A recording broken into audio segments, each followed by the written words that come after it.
now they're shocked and horrified.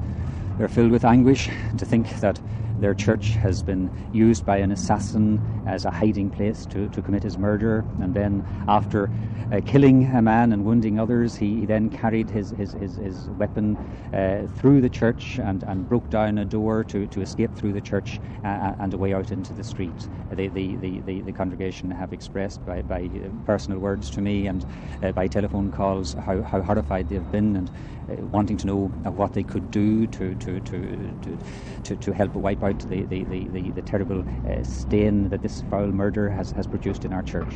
It certainly seems that there was an accomplice inside the church. Do you feel that there is anything that can be done to, in effect, screen people going into church?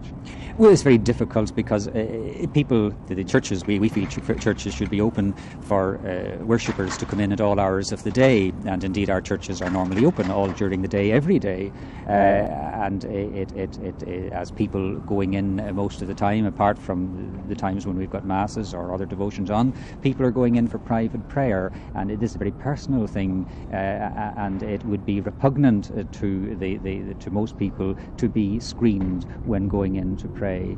We don't feel that we can adequately secure churches against this sort of thing. Now, after the shooting, the gunman ran through the church carrying his gun. Is that a particularly horrifying prospect, or are things so bad now that we probably just have to learn to live with it?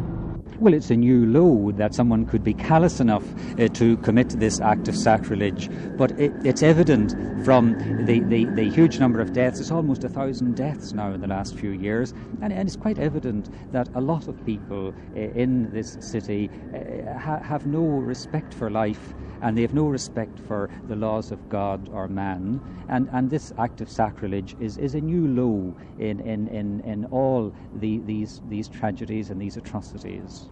Finally, do you feel there's any way that you can prevent this sort of thing happening?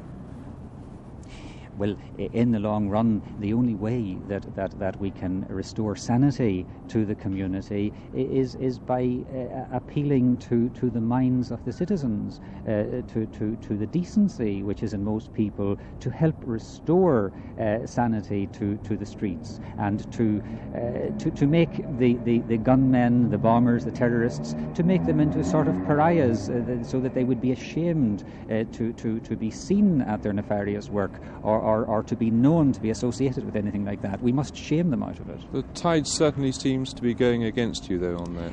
At the moment, perhaps the darkest hour comes before the dawn.